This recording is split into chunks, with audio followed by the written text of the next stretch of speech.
This is Beyond the Ballot, and I'm Kate Masters for the Frederick News Post, a series of long-form interviews with your most recently elected officials. And I'm here with Phil Dacey. Hi, Phil. How are you?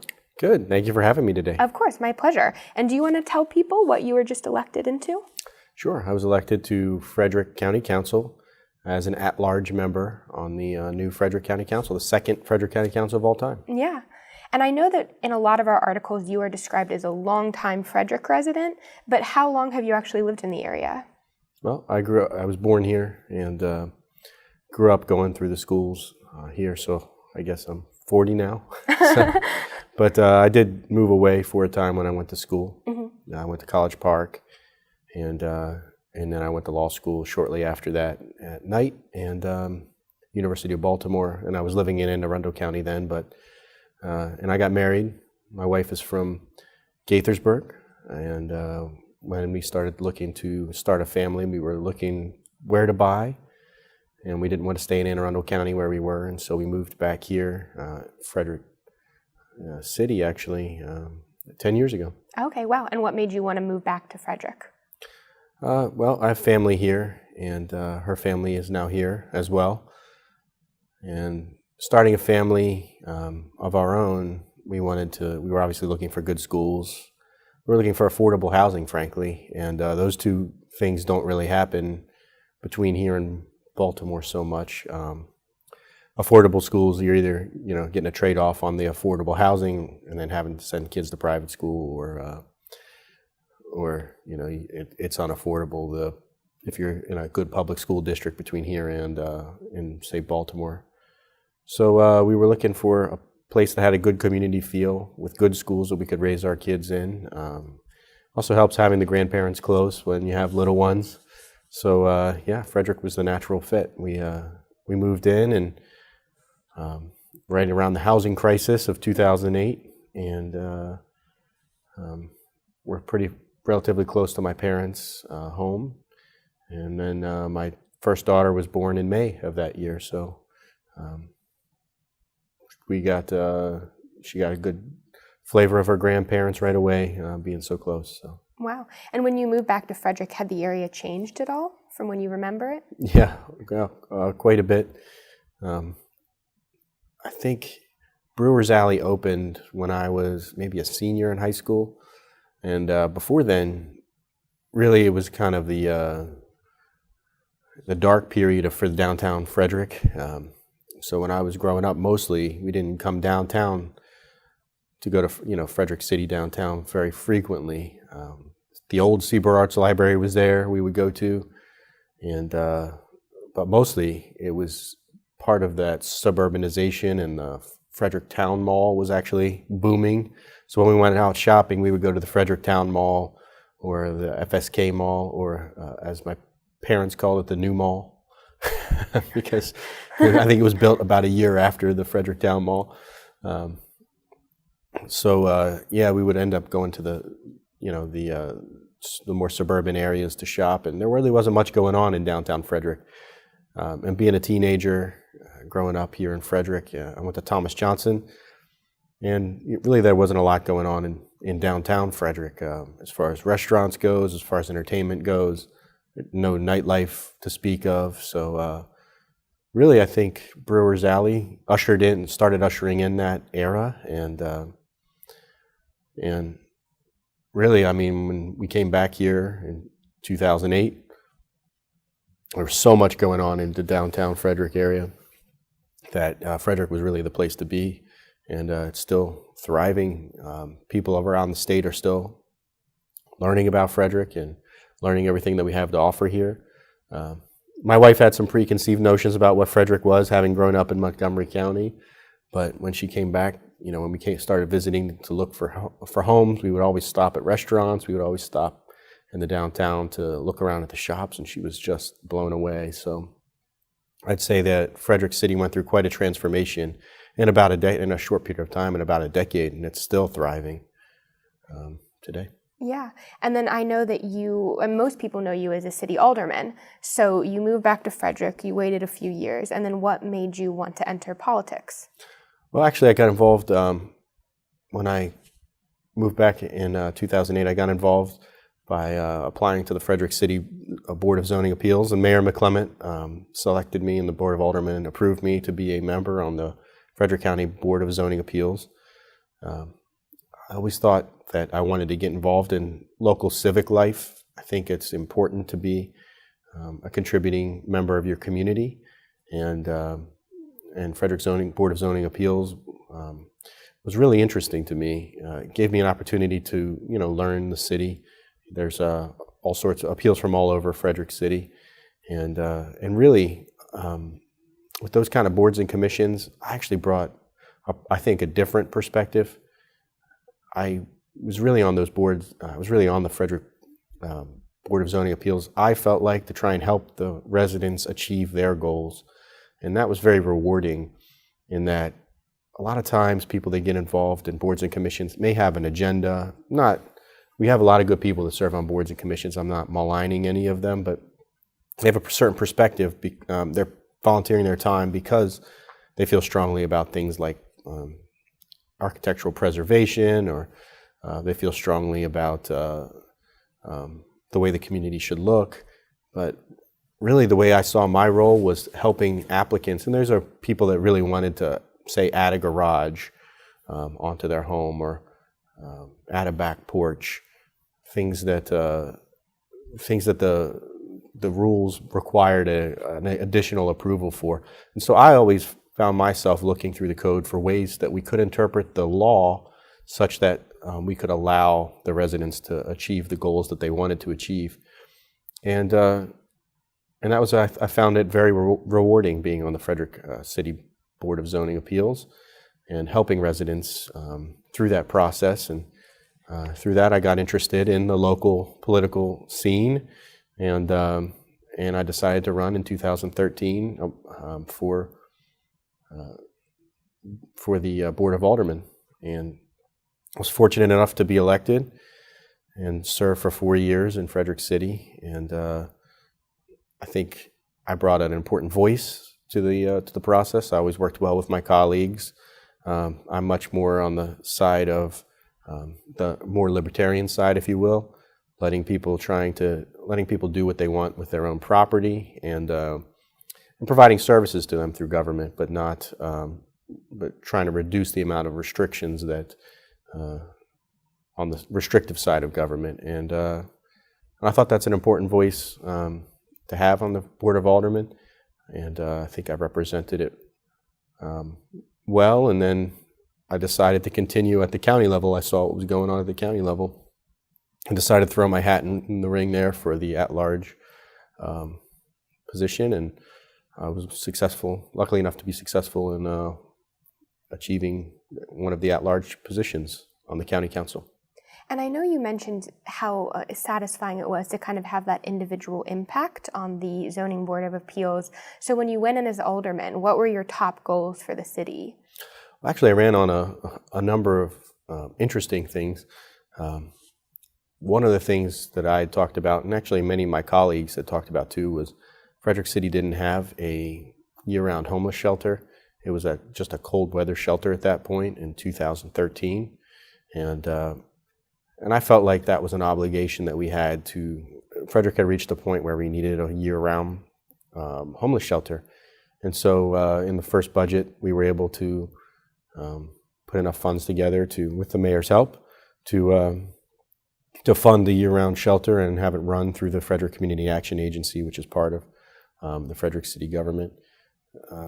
So that was one important goal. I think another one I ran on was infrastructure and roads. And we made record investments in my term as Board of Aldermen in the infrastructure and roads. You're seeing some of that come through now with the completion of Monocacy Boulevard and Christopher's Crossing and the overpass over 15. Those were all were all very important to me. As I commute down the road, as 40% or so of the county commutes down the road to different jobs, I think one of the basic services that we need to provide as a county and as a city is basic infrastructure such as roads for the residents, so that they don't have to spend so much time sitting in traffic, so they can attend these meetings and be part of the community at night. here in Frederick. We've got so much to offer here in Frederick that unfortunately so many people spend so much time in their cars commuting to work that it's hard for them to take advantage of it, at least on weeknights. And I know that when you were elected to alderman in the city, it started out with a little bit of controversy after a robocall was made by the Maryland Republican Party criticizing Donna Kuzemchek for unpaid property taxes. And at the time the call went out, the property taxes had been paid. And I was looking through our archives, and it was something that we wrote about. It was something, that became sort of a mini scandal going into your first term. And I wanted to bring it up just because, to me, it almost seems like a trial by fire entry into politics. It was. Yeah. And how were you feeling about it? Like, how did it make you feel? Well, kind of dampened my my what was supposed to be a victorious time, a happy time for sure. It was certainly something that was definitely a trying time for me, and it made it more difficult for me to build relationships with people that were on the council. But ultimately, I think over the 4 years, people saw that I was sincere and honest and straightforward in my views. Yeah, I was kind of baffled by that whole deal. It was something that I think the Republican Party did, and people kind of painted me with that kind of brush as well. I was the only Republican that was on the Board of Aldermen for 4 years, but I'm happy to have been able to build collegial relationships with all 4 of the other aldermen, and work well with them on different issues at different times over the 4 years.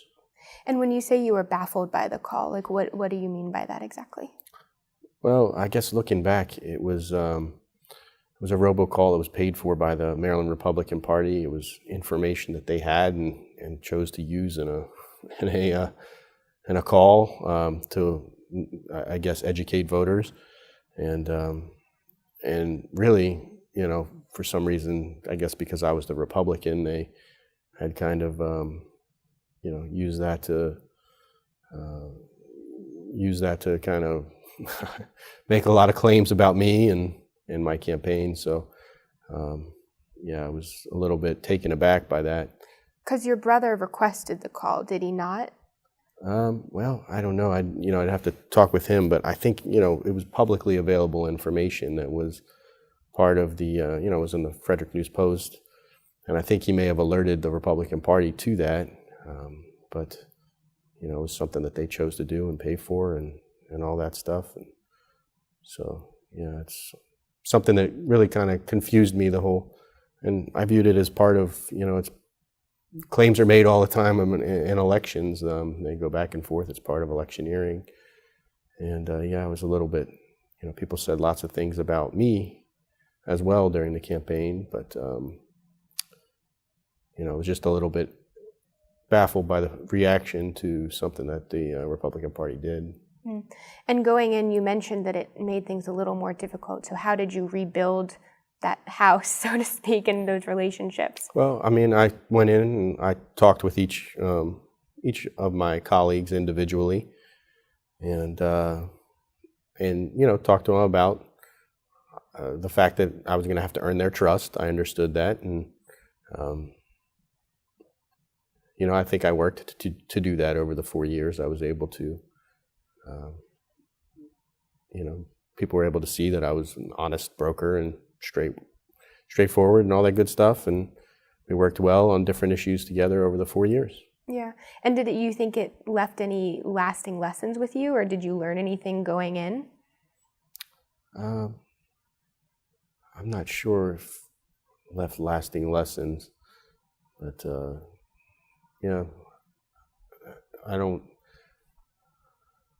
I think going forward, I think we had definitely a very positive campaign this time for county council. I think that's what people wanted, and that's what people voted for this time. We saw as the campaigns that did well are the ones that stayed positive and on message, and I think it's time to usher in kind of a new era. I mean, you saw that with the governor, as the electorate really kind of rallied behind the governor. and in a year in which was a bad year for Republicans nationally. So it was a bad year for Republicans nationally, and the governor came out on top.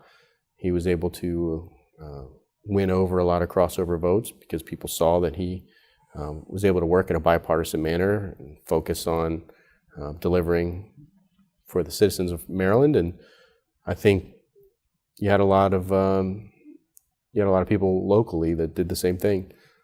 And so I think that's what voters are looking for going forward. Yeah. And as alderman, I know that you mentioned, a few of your proudest accomplishments, the homeless shelter and the road infrastructure. But did you have any disappointments after you ended your first term? Disappointments. Well, there's certainly a lot of opportunities I saw in Frederick City that unfortunately I was unable to be successful in convincing my colleagues on. And I still see a lot of opportunities in the city of Frederick and the county, frankly. There's so many. For one, the airport, the city and the county have spent a lot of money on extending the runway on the airport and just maintaining that infrastructure. Well, I think they are underway with a public-private partnership there. To me, that's a great opportunity for.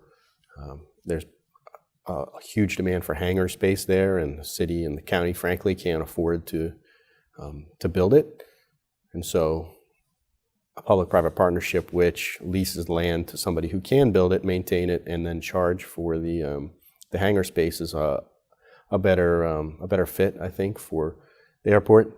I would love to see the airport be kind of a regional airport and create a regional authority with the city and the county that would operate independently from the city and the county and would be able to raise revenue and pay for its own expenses rather than have the city and the county kind of have the city and county taxpayers kind of subsidize the airport. I think that's a conversation that we have to have with the county, obviously, and that's a city asset. The city would have to turn its asset over to this kind of regional authority. One of the things I wanted to do was sell the golf course. I mean, that was something that I talked about in my campaign. Mm-hmm. But to me, it didn't make much sense to continue to have a city subsidy for people that play golf. And when we have 10 or 12 other courses that accept public players, we actually had an unsolicited offer to purchase the golf course that would have been able to put a lot of money in the coffers of Frederick City and redirect the resources that we're using at the airport to at the golf course to the other parks and recreational facilities around Frederick City. And they would have maintained it as a golf course. So to me, that was a win-win-win. People could continue to play at clustered spires. The city would have realized some revenue from it, and we would have been able to redirect the resources to the other parks. But I was unable to convince a majority of my colleagues on that. Some of those bigger ideas, I was unable to convince my colleagues on. Water rates was a big one too.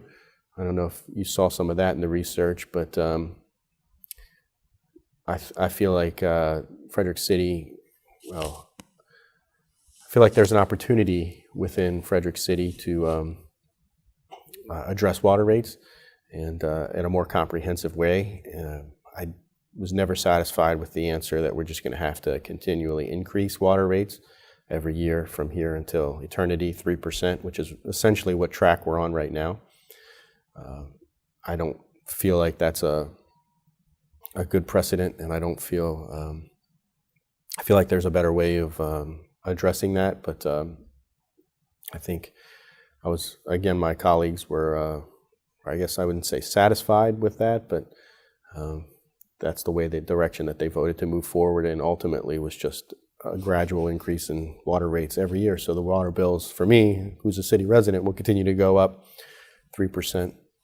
I think for a long time, I did question the need, and most of that actually is going to pay the Monocacy River treatment plant, mm-hmm. which I voted against the construction of because I think the costs have really kind of exceeded the benefits with that water treatment plant, and really that's what that water increase is going to support, is the maintenance on the bond on that Monocacy River treatment plant.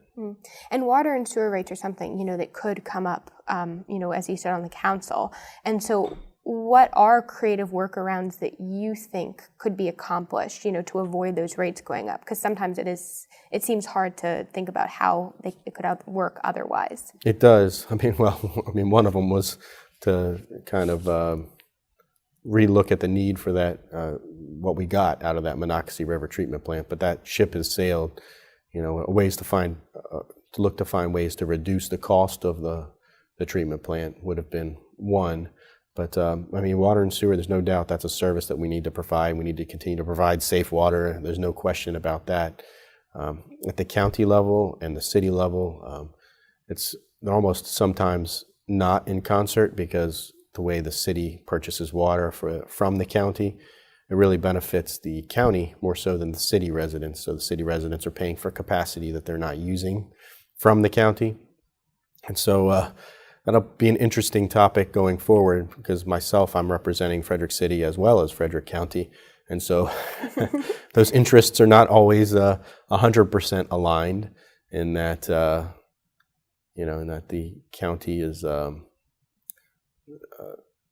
getting a better deal than the city is right now. So as a city resident, that doesn't sit well with me, but I think it's important to balance those needs and try and find a path forward that takes that's perhaps more fair than the agreement that has been was signed probably 10 plus years ago now. Mm-hmm.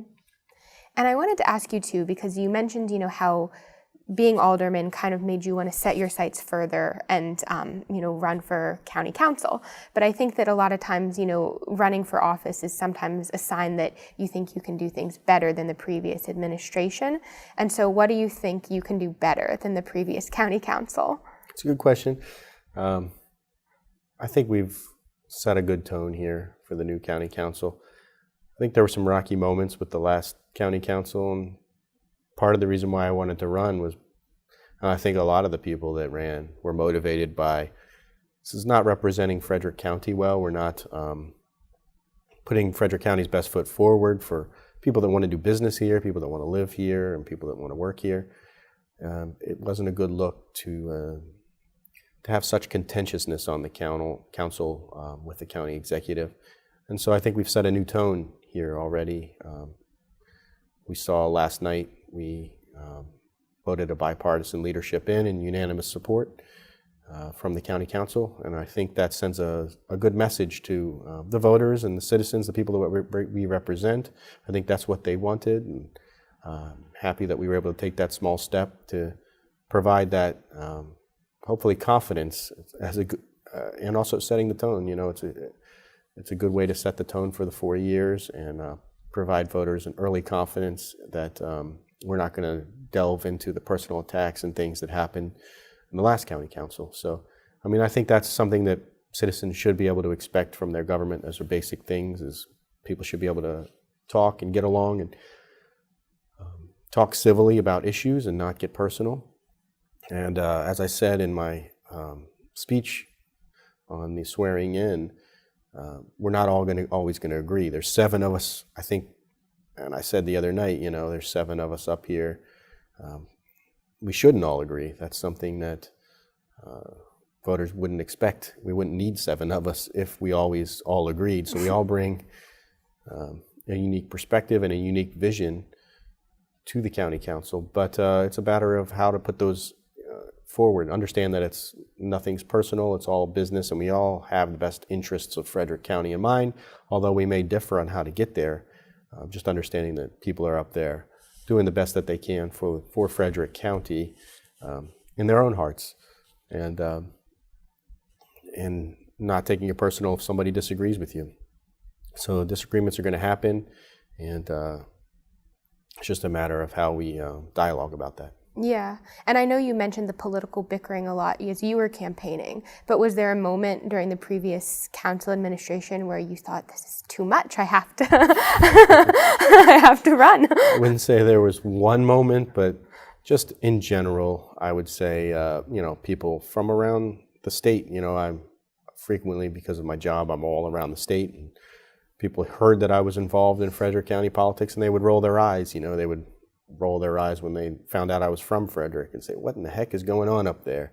And that's not a good look. That's not a way to move the county forward. We have to act professionally and civilly to each other, and we have to put that front forward. People don't want to invest in a county. Businesses don't want to invest in a county where there's so much volatility and uncertainty in the political leadership. I think responsible, mature, and professional leadership goes a long way in helping to advance the cause of Frederick County and sell it as a place to live, work, play. Yeah, and obviously you all come in, with issues that you care about in a slate, but realistically, what do you think are going to be some of the biggest issues that the current council will address first? Well, first, we've got Monocacy River Plan, which I was thinking it was going to be wrapped up. It's been going on since I was an alderman when they met with me. I think we all were. Yeah. And so it's been a number of years now with the Monocacy River Plan, so that'll be something that I think the Planning Commission's got to take a crack at, and then the council will hopefully be able to address it and vote it up or down. And then we have Livable Frederick, I know was the county executive's priority. I think that'll be coming up shortly. And then some other kind of more inside baseball stuff, like the Charter Review Commission has to be appointed in the first year. And I think there's a redistricting commission that has to be appointed. And so those are some more of the mechanics of government. But the first few issues, I think, are going to be these priorities that we heard throughout the campaign from the different candidates. Yeah. And do you feel comfortable with the Monocacy Scenic River Plan? Is that something that you feel familiar with? Yeah, it's changing. It's been changing. So I've been trying to keep up with all of the various machinations of it since it first came out. I know it's changed so far in a positive direction, in that Carroll County has adopted it, from what I understand, in its current form. And so for me, so now that I have spoken with some of the landowners there and they are comfortable with it, and Carroll County has already passed it. And so for me, it's going to take some convincing to see that it needs to change at all. I think it's in a good form. I think it's in a form that is almost a consensus form. And so I'd have to have a compelling reason in order to understand why we should change it right now after it's been passed by Carroll County and it's in a somewhat agreeable form. Yeah. So. And I know that you were one of the candidates that signed a property rights pledge that was distributed by some of the landowners on the board. And I was wondering for you, what made you want to sign that pledge? Because it does promise some pretty significant things to property owners along the river. Yeah, well, I'd met with them when I was on the board of aldermen. I met with the landowners, and I've been a property rights guy since I was on the board of zoning appeals. So that's definitely one of my core beliefs, is that to the extent that we can, we should allow people to utilize their properties in ways that they would like, and not ways that people that don't own the property want to see it utilized. And so I felt like, especially in that first version of the plan, there were some potential threats to property rights for people that live along the river, and being able to add additions to their homes or construct any kind of structure within a certain number of feet of the river. I felt like some of those rights that they have now were kind of under threat, and so I sympathized with those property owners, and I met with them back, like I said, 2 years ago when I was on the board of aldermen, and to understand their concerns, and I think they really kind of had a grassroots organization together to kind of. It's not something that they asked for. These property owners did not ask for an update on the Monocacy River Plan, and I don't feel like their voices were not being properly heard through the proper channels at that time, and so I really sympathized with them, and want to do what I can in order to allow them to continue to farm and utilize their land in ways that they see fit. Yeah, and you mentioned the Charter Review Commission as well, and forming that. And this is something that I've been wanting to ask every council member. But as it functions right now, do you think charter government in Frederick County is working? That's a good question. It was a tough 4 years, I think, for charter government. And finding their feet, it took them a long time to kind of, the council and the county executive to kind of find their way. And I think the jury is still out on how well charter government is going to function for the citizens of Frederick. I think I was a supporter of the charter, and actually I've become more skeptical about the benefits of having charter versus a commissioner form of government. I think it's hard, you'd be hard pressed to kind of point to any kind of victories that the charter has brought for, or any kind of services or any benefits really for the citizens of Frederick that the charter has brought over top the commissioner form of government. And so I was kind of surprised by that. But we've got a new council, and we'll see how it works. I do think the charter unnecessarily limits the power of the legislative branch, which would be the council. And I have supported the idea of an amendment which would allow at least budget shifts between different departments within the county council, within the county government. So I think it puts too much power on the executive. If you look at the other charters around the state, none of them give as much power as this one does to the county executive. And I think it's important that we have equal branches of government. I think we need to have a county council that people can turn to that's on equal footing with the county executive. But I think the Charter Review Commission will be a key one, and it'll be interesting to see what the recommendations are. And like I said, I have become more skeptical of charter government as time has gone on. I thought it would bring perhaps more benefits than it has for citizens of Frederick. That's interesting to me. And so would you like to see the council have more of a role in the county budget, for example? Yeah, I think that's something that I think Councilman Schmelick's amendment was a good one. Not that the county council should be able to add to the budget. I think that's something that should rest with the executive, setting the ultimate budgetary spending limit. But to be able to shift funds from one category to another category is something that we did in Frederick City. I think that's a good way for citizens to be able to have an effect on the budget, is to say, hey, you didn't give enough to the firefighters, for example. And so to have the council say, all right, well, we heard from the firefighters that the executive budget didn't give enough money to firefighters, so we're going to, it didn't support the number of positions that they need. And so we're going to try and find some people from over here in Public Works or for somewhere else, for example, to try and shift some of the money. It's going to a different department to add firefighters. I think that'd be a good change for the county. Of course, that would have to go back through the charter amendment process, and so. But that's something I would support, it going to the voters and letting the voters decide. But I think ultimately, it would serve the Frederick County well in order to have a county council that's able to do something like that. Yeah, and obviously that'll take a lot of meetings and a lot of time clocked in at the office. So I was wondering if there is a way that you would assuage people who were concerned about your attendance as an alderman, because I know that also came up during the election, absences during workshops and public hearings. Yeah, well, a lot of that I think was, I don't know, not everything that was said I think was entirely accurate about my attendance. I think I missed 5 voting sessions, and it is challenging having a part-time, this is a part-time job. I think we want it to continue to be a part-time job. We want people to have that outside experience and not have full-time members like they do in Montgomery County. But, working a full-time job down the road and then having a family, sometimes you have to make choices with your time. And frankly, there were a number of times when I read the information and didn't need to attend a workshop because I knew how I was going to vote on an issue. So I would make choices with my time, and if I needed more information about it, I would certainly attend. And I think I made all the significant votes, and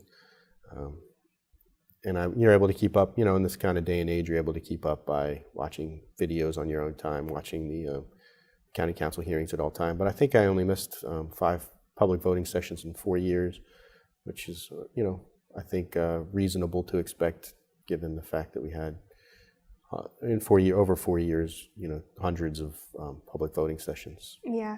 And do you have any plans to do office hours or sit downs for constituents? Because I know that that's gotten pretty popular for some of the. I have noticed that, yeah, that a lot of the county council members do that. My office is always open. I had a meeting 2 days ago, actually, on my first night. I had a meeting with a interested constituent. So, I'm not as big on formal office hours, but I'm always accessible, and I give people my cell phone, and I'm always available to talk and set up meetings. And actually, I just came from a breakfast meeting, so I take advantage of when I've never denied anybody that wants to meet with me. I'm certainly willing to talk and listen and be accessible to the constituents in Frederick County. Okay. And full-time you work for the NVA, is that correct? Yeah, it's actually the Maryland Department of Transportation Motor Vehicle Administration. Our secretary is big on making sure people know that it's part of the Maryland Department of Transportation, but that's where I'm currently working, yeah. Okay. And what do you do there? I've worked for the Maryland Department of Transportation in a number of capacities since actually 2005 I got hired. So I've done a number of different things. Right now I'm the Deputy Administrator for the Maryland Department of Transportation Motor Vehicle Administration. Uh-huh. And so we have an administrator that runs all 23 branches that we have, and all the backroom processes and vehicle titling and driver's licensing. And I'm one of the deputy administrators in charge of the kind of central operations that we have.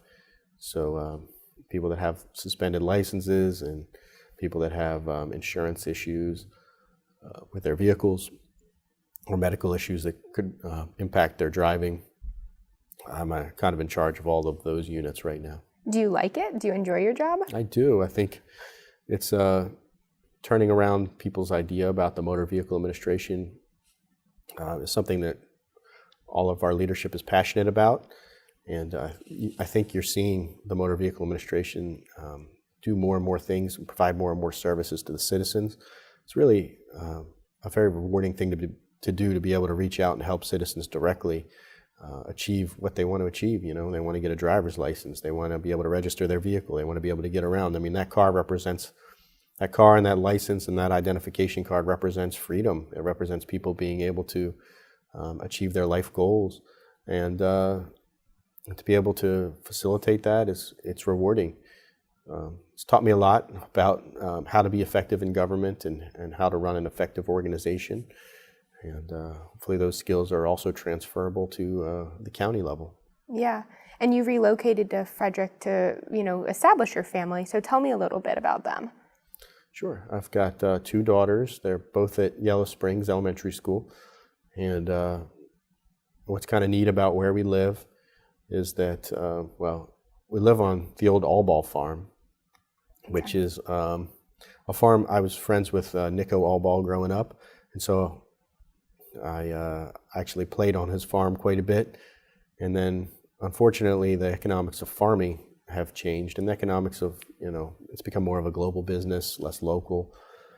Small farms are having a difficult time with commodity prices. It was a dairy farm. Mm.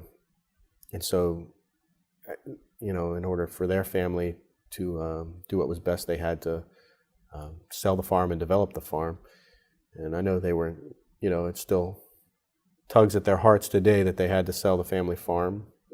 But we ended up buying one of the houses that was being developed on that farm. And we have a great neighborhood in Cannon Bluff. And what kind of neat about my daughters is that they'll end up going to the same schools that I did growing up. So all the way from preschool to high school, assuming that the district lines don't change at all. So I think that's a pretty neat story. And some of the people that taught me are still there, believe it or not, in their elementary school and middle school and then high school. And my dad was a teacher here for 30 plus years, and my mother is still working at the hospital as a nurse and in the nursery. And so, my family has deep roots here in Frederick. And my wife is a small business owner. She is a marriage and family therapist in Frederick City. And she's got a practice downtown. And she's very happy with her spot. I'm envious sometimes that she can just scoot on over, and she's got a great spot. Actually, it's right down the street from Winchester Hall, so we might be able to meet up for lunch once in a while. But yeah, I think my family's been very happy here in Frederick County, so much so that we convinced our in-laws just a couple of years ago to move up here. Really? From Gaithersburg, actually. Wow. Yeah, they retired, and the cost of living in Montgomery County is a lot higher, and so they retired and moved here to Frederick City, and so they live not too far from us at Worman's Mill. Wow, that must be great for raising kids, 2 sets of grandparents. Yeah, it's ideal, I think, for our kids to have that. They are very close to all of their grandparents, and yeah, they're lucky in that way, and we're lucky in that way, so we also have a lot of childcare help. How did you and your wife meet? We met actually at the University of Maryland at College Park. We lived on the same floor in the public leadership program, and actually back then I was a pretty ardent Republican, and I knocked on her door for the first time, trying to convince her to join the college Republicans. And she said, well, I'm president of the college, I was president of my Teenage Democrats. Really? Yeah. And so I had a tough road to hoe, trying to convince her to join the college Republicans, which I was never successful at, but we were successful in other ways. So yeah, we've known each other for a long time since, I think I met her when I was 18 and she was 18, so. Wow, okay. How did you ask her out? Well, I asked her on a date, and funny enough, it was the day that the Orioles were in the playoffs, and I was kind of, after they had landed in the playoffs and were playing that night, I was kind of having second thoughts because I'm a big Orioles fan. But yeah, she ended up getting really sick. She got pneumonia. Oh no. Yeah. So she contracted pneumonia. I guess we didn't know it at the time. Or I drove her to the health center. Our first date was actually at the health center. I drove her to the University of Maryland Health Center, and then they said, you can't go on a date tonight. You gotta go home and rest. And so she rested.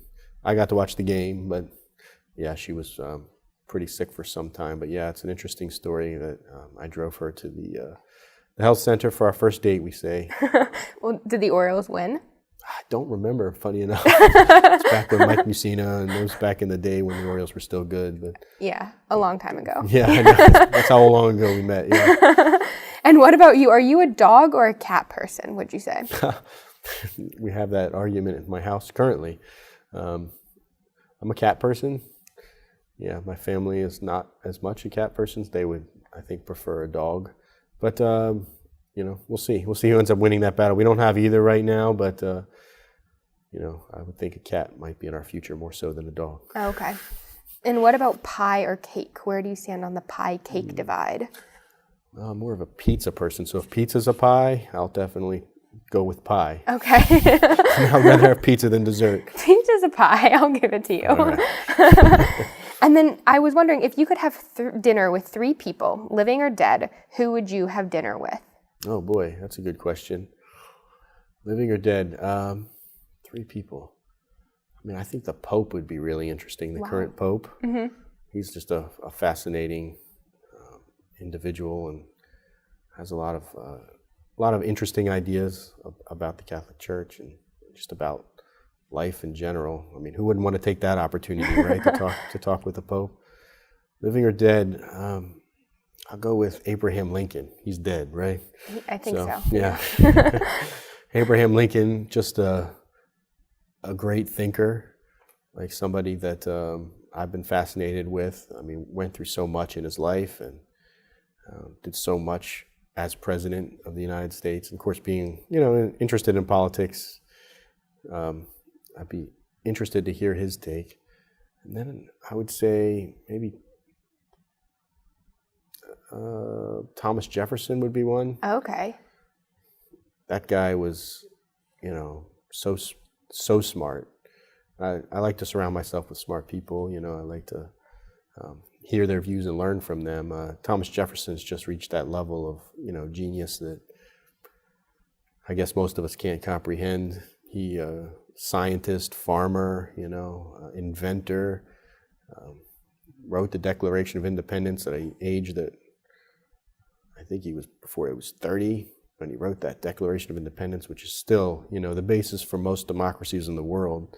It's kind of a statement about who we are as a people, but also people around the world have used that for hundreds of years as a document to inspire and kind of guide governments. So yeah, Thomas Jefferson would be one that would be really interesting to talk to. Okay, so 2 presidents and the Pope. And are you personally Catholic? I am. Yeah. Okay, that's interesting. And do you have a favorite book of all time? Favorite book? Well, I'll give you 2. My daughters are kind of, I have one daughter that's named Harper, and that's after Harper Lee, To Kill a Mockingbird, so that's one of my favorite books. And my other daughter's name is Kira, and that's named after the main character in a novel called We the Living. It's not one of the better known novels, but I thought Kira was an amazing character in that novel. It's about the Russian Revolution. It was actually written by Ayn Rand. It's somewhat biographical for her, or autobiographical for her, but it's a very strong female lead character. And so, my 2 daughters are Harper and Kira, and they're both named after kind of literary references. And 2 such different authors, too. Yeah, I know. You do have that. Yeah. I'm open to differences of opinion, and I like discussing things that are, I like things that make me think differently. And We the Living, and both those books made me think about things in different ways and at different times. So yeah, ideas are important to me, and I like to hear good ideas. I'm always about big ideas and thinking about new things. So. Yeah. Well, and sort of jumping off that, do you have 3 favorite movies or 3 desert island movies? Desert Island? Yeah. Well, I'm a big Coen Brothers fan. Okay. So The Big Lebowski would have to be in there. And I like Alexander Payne's Sideways, I would say. Okay. Number 2. And number 3... Star Wars. Star Wars, really? Like any particular movie? I like the original Star Wars. The original, okay. Yeah, the original Star Wars, yeah. Those would be 3 good movies from 3 of my favorite directors. Okay. And what about your alcoholic drink of choice? I'm a Scotch guy. You're a Scotch guy? Yeah, I like Scotch. So on the rocks or neat? Or? On the rocks, yeah. I drink Glenlivet. It's my favorite, but on the rocks I'll pretty much drink any kind of Scotch. Okay. And besides Scotch, what are your biggest hobbies outside the office? Politics. I really joke that politics, with I've got a full-time job and, a young family. So I'm fortunate that my wife indulges me and that I can engage in politics as kind of a hobby or a side hustle or whatever you want to call it. But I like baseball. I like to read, and spend time with my family. Doing kind of family activities on the weekends. But reading, watching baseball, watching football. I'm a Redskins fan. I'm a sports guy. I watch the Redskins and the Orioles, and Maryland basketball. Okay. Yeah. And do you and your family have a favorite restaurant in Frederick? A favorite restaurant. Where our favorite restaurant was. Well, mine was the Cozy up in. Thurmont, did you ever get to? No, I've never been there. Oh yeah, it's not open anymore. It's now the car dealership. Okay. But yeah, the Cozy, oh man, I was so sad when I think that must have been 3 years ago now. It was torn down. It had the Camp David Museum in it for all the presidents, and Winston Churchill had been there. It was a buffet. That was really my favorite restaurant. A lot of our favorite restaurants have, moved on. Danielle's was one of our favorite restaurants, which is now Aisha Meze. But yeah, some of our favorite restaurants have come and gone. But right now I like the Mountain Gate Buffet up in Thurmont. That's really kind of my go-to. I went there just for my birthday. We all choose a place to go for our birthday every year, and I chose the Mountain Gate Buffet. So, But I'm a big pizza guy. Lentini's went out of business. Lentini's was my favorite pizza restaurant in Frederick, and that went out of business, so I'm having some bad luck with, the guy actually just sold and retired, but having some bad luck with some of my favorite restaurants, so probably don't want me to name my favorite member strong because I may not be around. Bad luck. I'm a bad omen. And what about your astrological sign? I'm a Scorpio. You're a Scorpio? But I don't know really what that means. Okay, my sister's a Scorpio, so you don't like identify with a Scorpio lifestyle? No. It's not as far as I know, not consciously. And Phil, you've been so nice to give me so much of your time. And I think the only other question I have for you is if there are 2 facts that you think your constituents don't know about you that you would like them to know. 2 facts that they don't know. Let me see. That I want people to know about.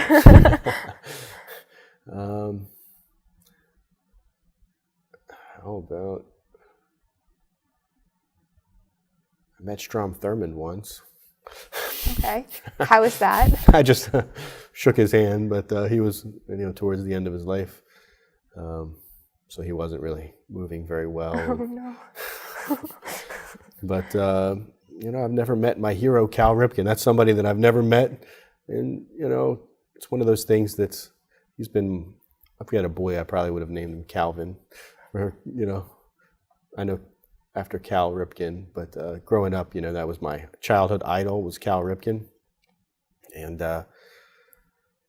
throughout my childhood, I always wanted to be number 8 on the baseball field. And yeah, it's got one of those things where I've met Billy Ripken, his brother, who was pretty funny, but I've never met Cal Ripken, and I've kind of had opportunities to in different functions that he's been there.